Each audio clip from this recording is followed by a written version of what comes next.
You play to win. You play to go to the Super Bowl. If you don't get there, you don't get there. But it doesn't mean you're a failure. You put it out there, you try, you win, you lose, you reach your goals, you don't. That's all part of it. That's part of life.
I remember it like it was yesterday. Driving to the stadium, I lived in Pacific Beach at the time, driving down Interstate 8 towards the stadium and felt like what I thought was a sonic boom. All of a sudden, over the radio, there's been this horrible plane crash, total devastation in a major part of San Diego proper. I was driving on 805 getting to the stadium, and there was literally clothes and suitcases on the highway. I run into Jerry McGee, longtime great columnist, covered the Chargers, beat writer. He comes around and he goes, "Wow, what do you think about the news?" And I go, "God, it's horrible, isn't it? I mean, it's just the worst thing ever." And he goes, "No, it's the worst you've ever heard?" I go, "Yeah, it's horrible. It's devastation. Hiring Don Coryell is the worst thing you've ever heard?" And I go, "Dude, have you not heard about the plane crash?" And he hadn't heard about the plane crash. I will never forget the same day, one of the worst, darkest days in San Diego history, turned out to be one of the brightest sports days in San Diego history. In comes this whirlwind, Don Coryell. And I remember him saying, "You guys are 1-3, you haven't won in a long time. People think I'm crazy to take this job." He says, "Well, guys, I tell you what, we all got to be a little bit crazy to play this game." And with that, we all started laughing, and we never stopped laughing until it was over. We love the city and the area of San Diego, the people here. We've lived here for so many years. It's coming back home. It's our home. Don Coryell was already a local fan favorite. At San Diego State, he won more than 80% of his games with an innovative passing offense that shattered numerous collegiate records. This success earned him a head coaching job with the St. Louis Cardinals, who ended a 25-year playoff drought following his arrival. After leaving St. Louis in 1977, Coryell seemed the perfect choice to rescue the struggling Chargers. Coach Coryell loves football. He loves his players. Didn't want to get involved in contract negotiations, didn't want to be involved with ownership issues. He wanted to get on the field. He wanted to coach. Never in my life have I seen a guy that was so intense about what he loved, which was the game. I mean, he'd look right through you. He'd walk down a hall. "Coach, how you doing?" Just walk right by you. Is he pissed at me? Did I say something wrong? And it was no malice. He would just focus on little things. He would get lost in his own little world. If we needed popsicles for practice, that was the biggest thing that day. Forget practice plans. Oh, hell, we need popsicles. We need to get our guys happy for a little break during training camp. The most important thing to me about Don Coryell is that he actually cared about us as players. Don was always a guy that made you feel important. Your contributions to the offense or to the meetings or to the team or to the locker room was part of the deal, and we were all in this together. That's just him as a human being. I don't think there's ever been a coach who was more courageous about creating offense. Basically, it had to do with the passing game, obviously, but also with formations and use of personnel. Seeing a player that could do more than one thing.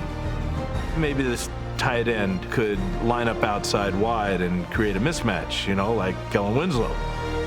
He wanted to spread the field. He wanted to throw the football. Different formations, different ways to get things happen, looking for that mismatch, always trying to be innovative. It was the ideal marriage of tactics and talent. Besides Winslow, the Chargers were blessed with future Hall of Fame receiver Charlie Joyner, number 18, whose precision routes complemented the athletic ability of number 83 John Jefferson. The beauty of Air Coryell is it's good against any defense. You want to pressure, it's fine. You want to stack to stop the run, fine. You want to be stupid and try to play man coverage outside, fine. It was all timing and reads by the receivers, reads by the quarterback. Very difficult to defend, and nobody had seen that.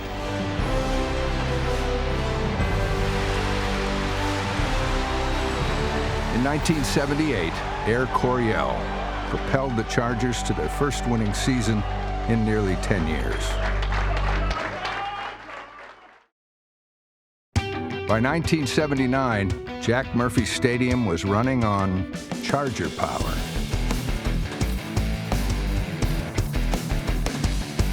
All of a sudden, there was this collection of great talent, personalities, and a chance to really do something, and we were doing it. And this city was insane. It was on fire. I mean, you were nobody if you didn't have a Charger Power t-shirt back in the days of disco with your big hair and everything else. We were the first big thing sports-wise in San Diego. And we kind of realized we fed off the energy from the fans. This town was rocking. I mean, it was awesome. Hank Bauer himself became an object of affection for fans who appreciated the bread-and-butter back of Coryell's gourmet offense.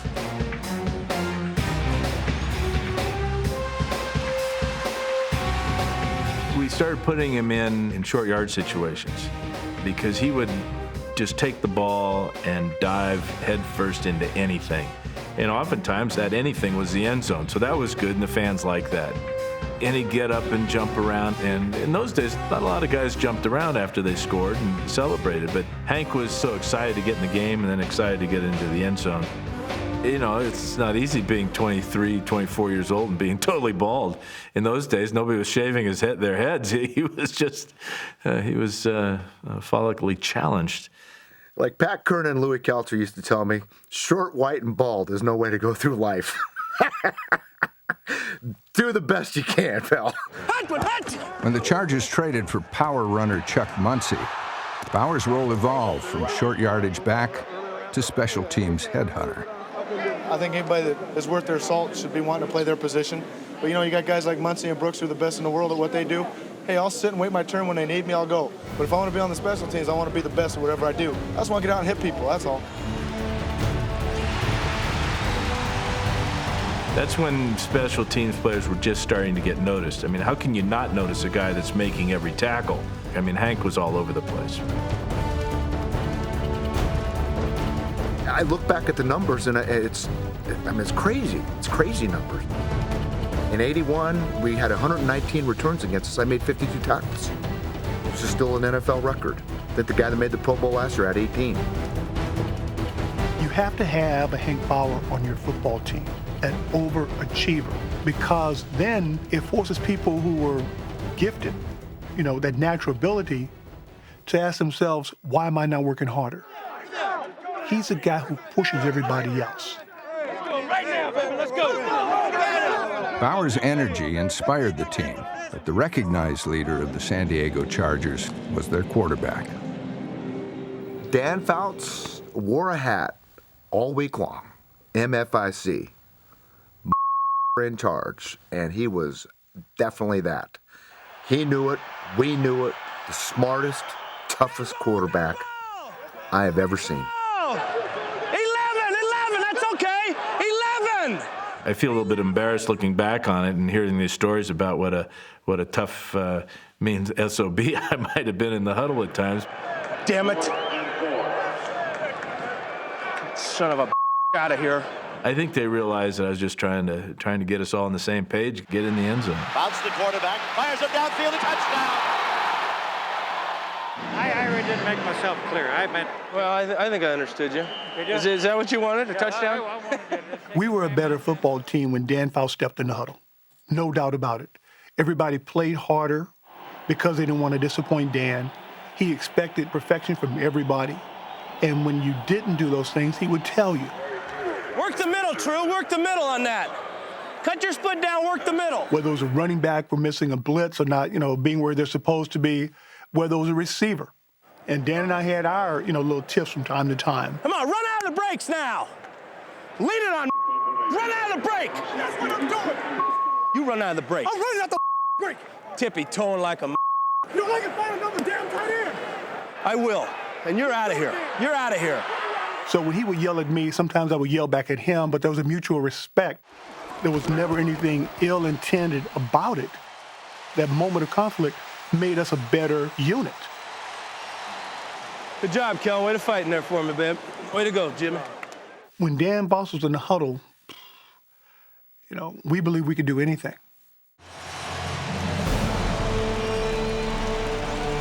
In 1979, Fouts led the league in passing, but in the opening round of the playoffs, he threw 5 interceptions in an upset loss to Houston.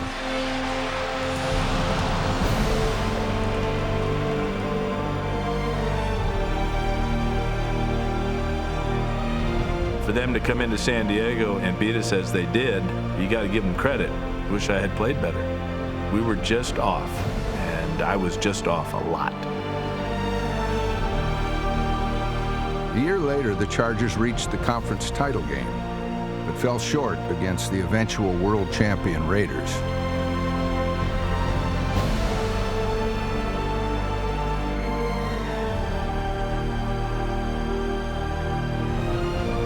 You look back and you go, damn, how'd that happen? Such a journey to even get into the playoffs. It's hard. Getting to a Super Bowl is hard. The Oakland Raiders currently reign as world champions.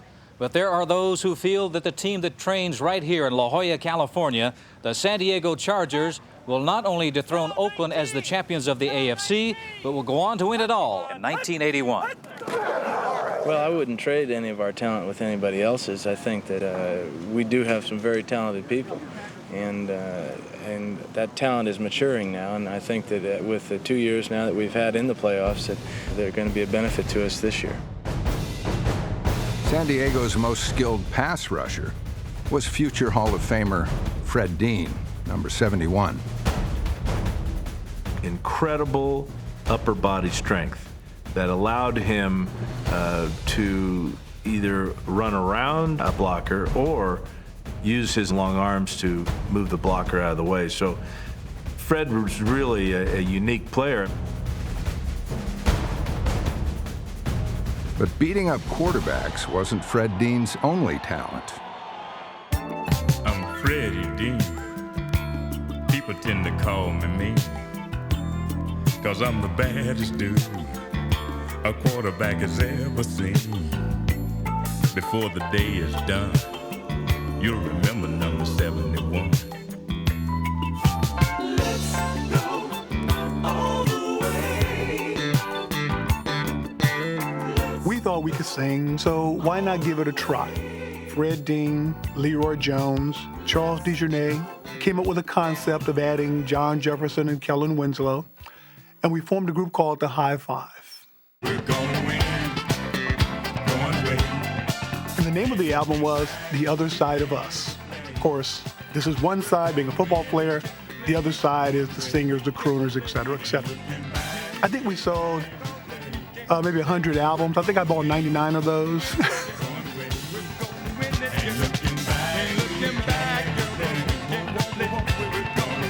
In the summer of '81, Dean and John Jefferson were singing a more melancholy tune. They informed Chargers owner Gene Klein they believed their skills were underappreciated and that neither would report to training camp if changes weren't made. That was the year John Jefferson and Fred Dean decided they wanted more money again. And Gene Klein had already renegotiated their contracts and got fed up. Simple as that. At the time, none of us made any money. JJ got screwed. We all got screwed. JJ was the best receiver in football. And he was tied up in a contract that should have been torn up after his first year. JJ was such a big part of it, not only for his production, but for the spirit he gave our team. It was very disheartening to see him being treated this way. Teams are saying, we've got to stop these people. What can you do as an encore? Well, as an encore, first of all, we can get John Jefferson into camp. That'll be our first step. Jefferson misses football. He admits that. But he says he is determined not to go back to the Chargers until he gets the contract he wants. And he says, yes, he will sit out the entire season if necessary. John Jefferson has been a remarkably fine football player, a wonderful young man to work with, and we are indeed sorry that the situation turned this way. Klein stood his ground throughout the contentious summer. The rest of the Chargers grew so frustrated that they eventually pushed back by staging a team-wide boycott. Similar to the Vince Lombardi. We always had this Charger backer luncheon that most of the players would go to and sit at the table with the fans. As a show of solidarity, we decided not to go to the Charger backer luncheon. There's a way of saying to management, we need to get this done. We need to get this resolved. And the way they got it resolved was they traded both players. John got traded to Green Bay, and Fred Dean got traded to San Francisco. So not only did management break up the team on the field, they broke up my performing group. That was a double hit for us. And now all of a sudden, a couple of the key pieces to that puzzle are missing. Okay, so what do we do? Well, the only thing you can do as a player, you can only control what you control. So you play your asses off.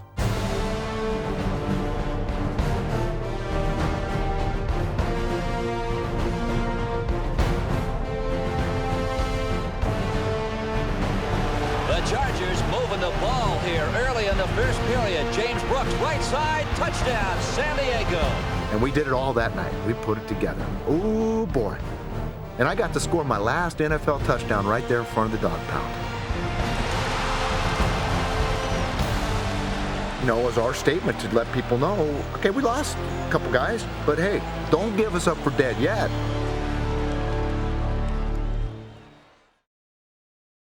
Okay, we'll go far right, 50, belly on blue, ready? If you look at our team in that era, on offense, we ran the same offense forever. But every once in a while, every 2 or 3 years, we're changing defensive coordinators. When you change a coordinator, you change the defensive philosophy, but you also change personnel to fit that philosophy. And believe me, you can't do that every year and have the consistency. You need to be a championship team. Despite the presence of some individual stars, San Diego's defenders were seldom in the spotlight. Here's an accepted thing. You're a second-class citizen if you play defense with the Chargers in the 80s. Simple deal. We have an offensive coach. We have offensive star power. We're the most dynamic offense in the history of the game. And I'm sure those guys felt like they were second-class citizens. Now with Fred Dean no longer on the roster, the defense's misfortunes worsened. Can't put pressure on the quarterback. An average quarterback, a less than average quarterback, can have a big day on you. The loss of Fred Dean, it just changes everything. And if you don't have those role players, then you're putting more pressure on a secondary. You're asking more of them to do it. Worn-down Chargers defenders found themselves lunging for opposing ball carriers, while their apologists grasped for excuses. Weirdest thing I ever heard somebody say is that they felt that our offense scored too quickly, which I still don't understand, because isn't that our job, is to score? And do we really have any choice as to how quickly we score? Can we really take 8 minutes off the clock each time, or is it better to do it in 3 plays? We score a touchdown, go out there, Play 3 downs, stop them, force them to punt the football, we'll score again. You know, it's your fault you let them go 18 plays. Who says you can't stop them? Shut up, stop them, get off the field.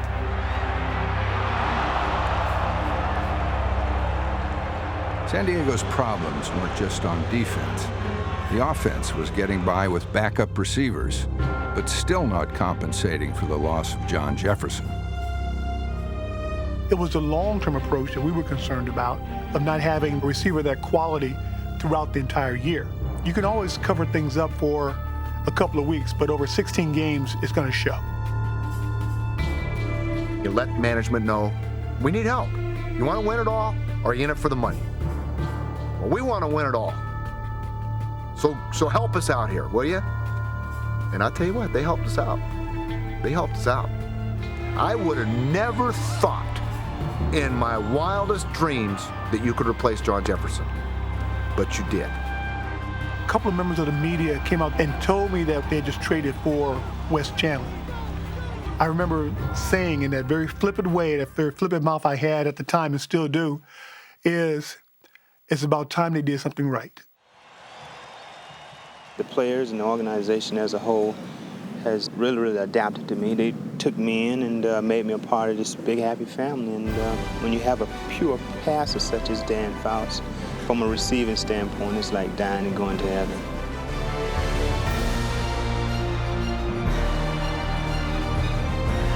Chandler soon changed his jersey number to 89 and also changed the way he ran pass patterns. He worked extremely hard to get his timing with me because he's so fast. I had problems with some of the timing routes. And so he literally had to slow down a little bit to make it all work. Everything that John Jefferson brought us in terms of energy and catches and big plays and everything else. And I hate to say it, JJ, but Wes Chandler was every bit as good. Wes is special now.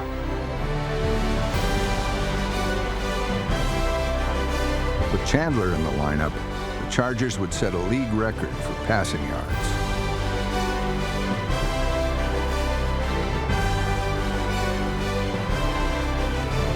In 1981, Air Coryell was the league's #1 ranked offense, and at midseason, the Chargers appeared unstoppable.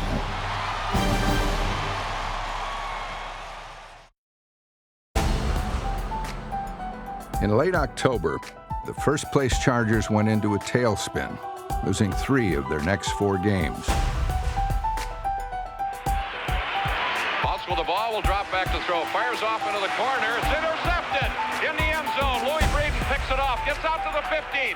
Running along the sidelines. Only one man in the way. And he will go for a touchdown. A lopsided loss to the Bengals was followed by a sleepwalk in Seattle. We never, ever lose this. The dog-ass Seattle Seahawks? Are you kidding? And much less on Monday Night Football? And they hammered us, and they earned it. They deserved it. They kicked our ass. We sucked on defense. Well, you know what? We sucked on offense. We sucked in the kicking game. Waiting for the snap from center. That's a good one. They run a fake. They give inside to Sherman. Spencer takes off to that 5. He's in the end zone. Touchdown, Seattle. All of a sudden, they come up with a big play against us, and it was sometimes where you start looking around going, well, hey, you know, we were doing our job. It's not our fault, and you just can't have that. We're a team, and we got to play together. We had a big team meeting just before we went up to play Oakland. When we were sitting at 6-5, and if we lose to Oakland, we're pretty much mathematically eliminated from the playoffs. We talked quite candidly in that meeting about what we needed to do to get this thing back on track. The solution was simple. Get the ball into the hands of Kellen Winslow. Back to throw on 3rd down and foul. It goes into the end zone. Touchdown, Kellen Winslow. He's going to throw for it this time into the end zone. Winslow, touchdown, Chargers. Looking in the end zone for Winslow. Touchdown! Yes! The 5th touchdown pass came from Chuck Muncie on a halfback option. And of course, when Chuck Muncie gets the ball, people pay attention. They rushed right after Chuck, and I just slipped into the end zone for that little 3-yard dink. And I would like to spike the football back then, and I ran out of spikes. We also knew it was the last time we were going to play the Raiders in Oakland because they were moving to Los Angeles the next year. At the end of the game, you look up and there's 55 points against the Raiders in Oakland. And there's still fans here. This is great because we can tell each one of them how we feel because we're never going to see them again. It was like, yeah, you and you and you and you. Look at the scoreboard, you know? Blankety blank, blank, blank. So that was a lot of fun. That was probably as much fun as I've ever had going off a field. The next week was Chuck Muncie's moment.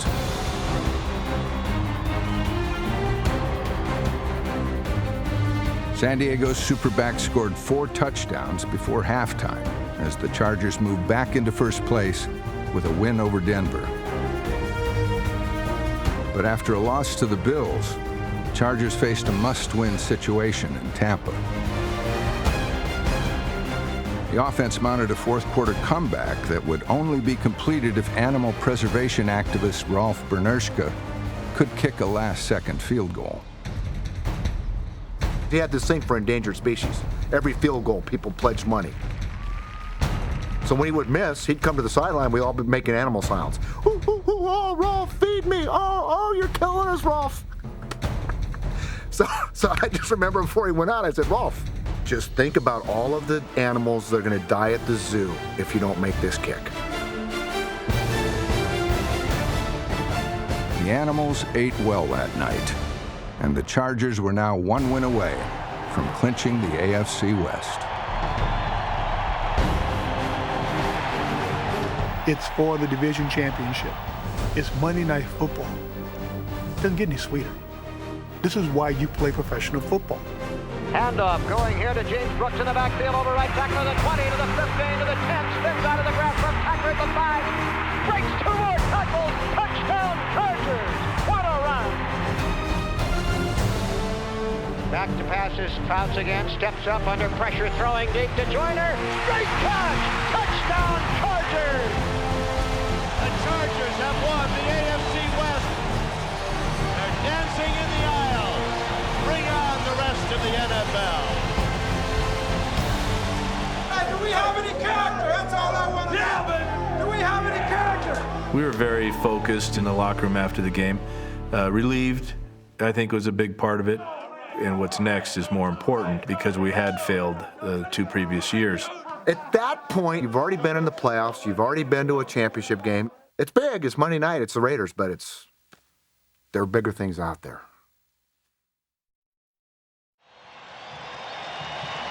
The Chargers began their postseason in Miami. The sultry local weather presented nearly as many problems as the Dolphins. Coryell gets this thought in his mind that it's going to be hot and humid, so he read somewhere that if you eat bananas, the potassium is going to keep you from cramping. So Pat Kern, the business manager for the team, had to go out late at night and find bananas for everybody and put them in their room. Well, that's a lot of bananas. I don't know if there was a banana shortage in Miami or what, and I guess they were like $1 a banana at the time. Don Coryell gets these little thoughts. They take over everything. Oh, geez, bananas. We're going to win with bananas. Those popsicles in training camp were great, but bananas. And that's why we love Coach Coryell. The bananas did it for us. You think? Who knows? It didn't hurt.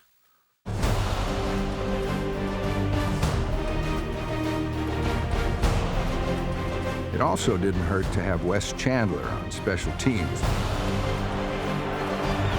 This is Wes Chandler, and he is all trouble in an open field, and Wes Chandler could go the distance.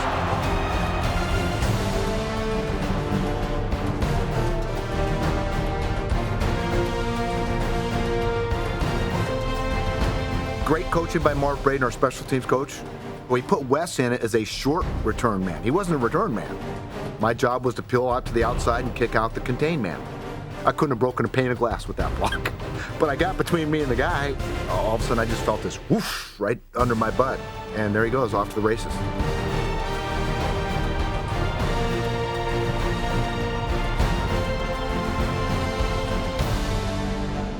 Chargers added 3 more scores to take a stunning 24-0 lead by the end of the first quarter. But by halftime, the large lead had melted in the Miami Heat. Steps up, throws it downfield. It is complete. The lateral back at the 20, the 10, the 5, into the end zone. Touchdown. Oh, they did it with a gadget. The hook and ladder right before the half. I think that totally woke up the sleeping giant, got the crowd back into it, and then once that hook and ladder with Tony Nathan, man, it was on like the break of dawn.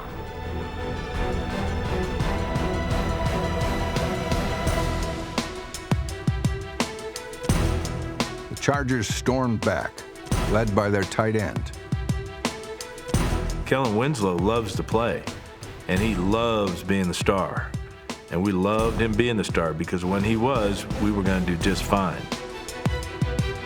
And I think that's where a player's ego is a tremendous asset. His ego was under control, but yet he wanted to push the envelope on each and every play. The Dolphins were determined to try to stop him. Did a good job beating him up, trying to get him out of the game. They did get him out of the game for a short time because of different injuries and dehydration and everything. Kellen Winslow with a Hall of Fame day, 12 receptions today, but now he's down. That's just fatigue, folks. He has played every play as hard as he could. Gosh, I mean, he had a bad shoulder, he had cramps, he was hurting, locked up, found a way to go back on the field. One of the great individual performances in the history of sports. Winslow caught nearly everything in sight, but it was the catch he didn't make that proved to be the biggest play of the game. All right, give me a good 3 now, Kellen. Let's go split right, fade aggressive on White. Ready? On the play, Winslow is the primary receiver. In fact, it's very similar to the play that he'd scored on earlier. When I dropped back, I saw that Winslow was double covered. But that never scared me, throwing to Winslow. So I felt if I could buy a little time, I know I could just loft it up there softly and he can catch it. Well, he had nothing left at that point. He could not jump. So the ball sailed over his head, incomplete in my mind. Throws it toward the end zone. Touchdown, San Diego. Catching it was James Brooks. We've run that play 1,000 times. James Brooks' job on that play is to block the weak side linebacker. And then if nobody comes, just stay in and block. Well, JB saw me running. He went down the field to the back of the end zone. He ran, saw me, saw Winslow, and just ran and ran and ran, saw the ball, and went and got it. And to this day, it's the most incredible single play I've ever been a part of because it was an overthrown incomplete pass. And yet it was a touchdown to tie one of the greatest games ever. But overtime wasn't assured until Winslow made a game-saving play on special teams. It's called the emergency do or die. It doesn't matter if you are a starter, if you've got the biggest contract on the team. It doesn't matter. My job was to be the jumper. And the football season comes down to this. The snap high, it's down, he kicks it. It is short. It is short. It is short. They're going to overtime. The Chargers might have got a partial block on it. That was incredible. That was incredible. And he said he just barely got it with the side of his hand.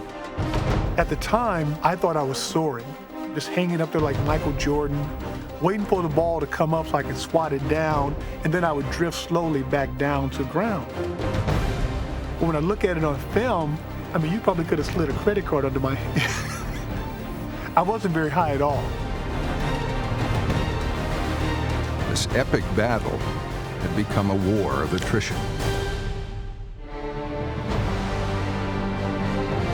Deep into overtime, it was the Chargers who'd be the last men standing. Threw a ball to Chandler, and he got the wind knocked out of him. So now he's on the sidelines. The next play, Charlie at the end of the play got hit pretty hard along the sidelines, and he wasn't in the game for the next play. So we're running out of guys, and we better get in the end zone soon or get a field goal. And Luther holds. It is up, and the game is is over. The San Diego Chargers win a 29-yard field goal by Rolf Benirschke. And the Chargers move on to the AFC Championship game. But one Charger wasn't moving anywhere. And that's when my back, my hamstrings, my calves all cramped up. Just from my waist down, just cramped up on both sides. He couldn't get off the field, so I think it was Eric Sievers and Billy Shields had to carry him. It's like it's the old Spartan getting carried off on his shield. Pretty awesome. And then you just start realizing how tired you are, looking around at bodies strewn on the field, because there were guys that just didn't want to get up. In fact, Big Ed and Louis Kelcher were laying next to each other because they were on the field goal team. They looked down, they saw Winslow being taken off the field with the cameras and everything, and I think Louis said to Big Ed, he says, you know, they never pick up fat guys. We're going to have to get up by ourselves. Hey, we rolling. Hey, we dug as deep as we can get. You're right. And we came up. That's where you come up in. That's where you come up in. All right, another season next week. You giving the game ball, everybody? Everybody gets the game ball, of course. Of course. Children first. Set. Green 80. Green 80. One win away from the Super Bowl, the warm weather Chargers faced the worst possible conditions in the AFC Championship. They were predicting unbearably extreme cold weather. But we didn't realize what we were getting into until we get off the plane in Cincinnati that Saturday. And then we woke up on Sunday to the coldest day in the history of the 20th century. 59 below zero wind chill. 30 to 40 mile an hour winds. Hot steam coming off the Ohio River as we're going into the stadium. Looked like a jacuzzi. I get out and I go down the tunnel and it hits you. It's like somebody threw 100 knives at you. And I run right back into the locker room.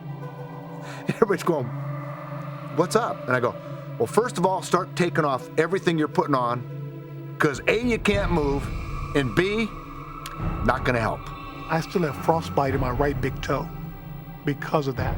And in my right thumb, I feel it when it gets cold. How Dan played that game with no gloves on at quarterback is beyond me. If you look at a football, it's not round. It has 2 points on each end. And if you don't throw a perfect spiral, the wind will take it all different ways. It's almost like taking a shoebox out in the wind and throwing a shoebox. And there were times if you got it out of spiral, you just had no idea where it was going to come down. I'm sure there was some effect for individual players in dealing with the cold. It can become a distraction because you're so focused on trying to stay warm versus what your job needs to be or executing of that task on that particular play. We were so focused on survival and maybe didn't play up to the level that we could have. But you give Cincinnati credit, they made the adjustment. They were going to show us how tough they were, and maybe they did. They won the ball game. And there were only 2 guys on the field that didn't have gloves on, Kenny Anderson and myself. But he played brilliantly, and Kenny's advantage is that he threw tight spirals, and I didn't always throw spirals.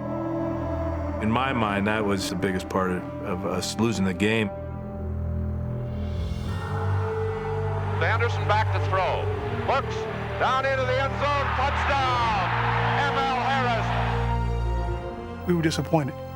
And of course, you can always look back at Cincinnati and go, what if, you know, different day, a different condition might have been, but it just didn't happen for us.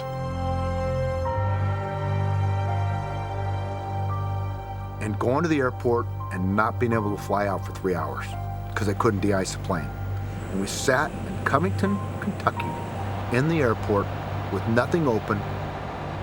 So we were in Boone County, Kentucky on a Sunday without any alcohol because there's no liquor sold in Boone County on Sunday, boy. Don't you understand? We sat in that hole and for hours and couldn't get back to San Diego. At least let us get home. You beat us. You're going to the Super Bowl. But don't keep us prisoners here, please. The next few seasons were difficult ones for Don Coryell and the San Diego Chargers. I think what happened was we had run the cycle of having an opportunity to win the big one. We got older. We just kind of slid those years after that. 3 of our front 4, who really was the strength of our defense, were up with the 49ers winning Super Bowls. Muncie was gone. Dan was starting to get hurt. The injuries were catching up. Gene Klein finally just got tired of dealing with contracts, fell in love with horse racing, and finally said, you know what? I've had enough. Horses are never going to renegotiate. I'm getting in the horse racing business. The Spanos family wanted to buy it, so Gene just decided to sell it. And once you change ownership, all hell breaks loose because the coach gets fired, the quarterback gets retired, and it takes a while to rebuild the team in that ownership's way, in the way they want to do things.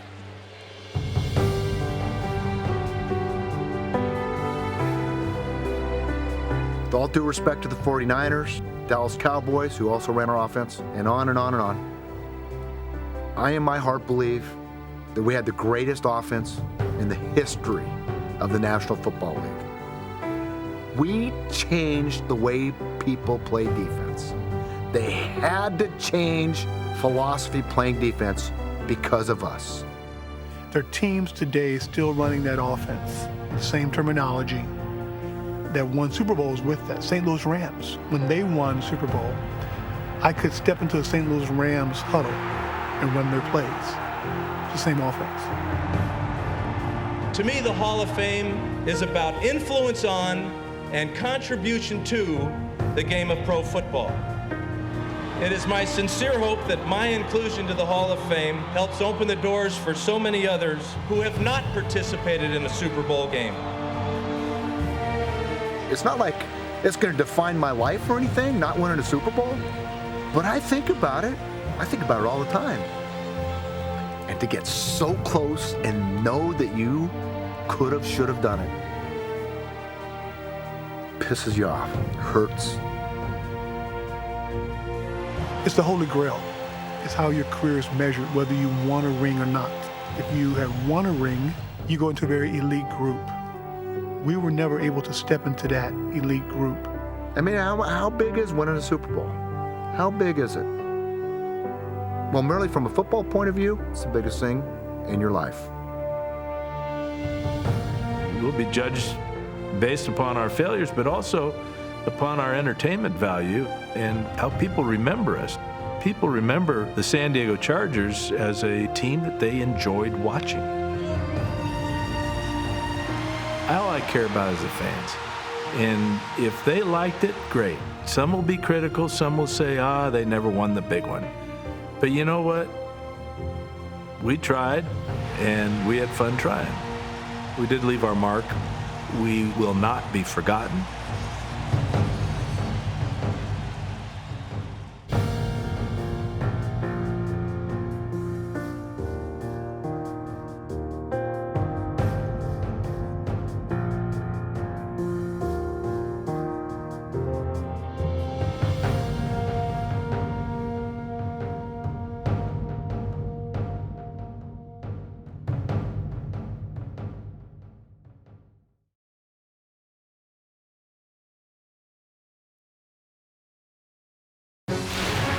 This NFL Films production has been brought to you by NFL Network.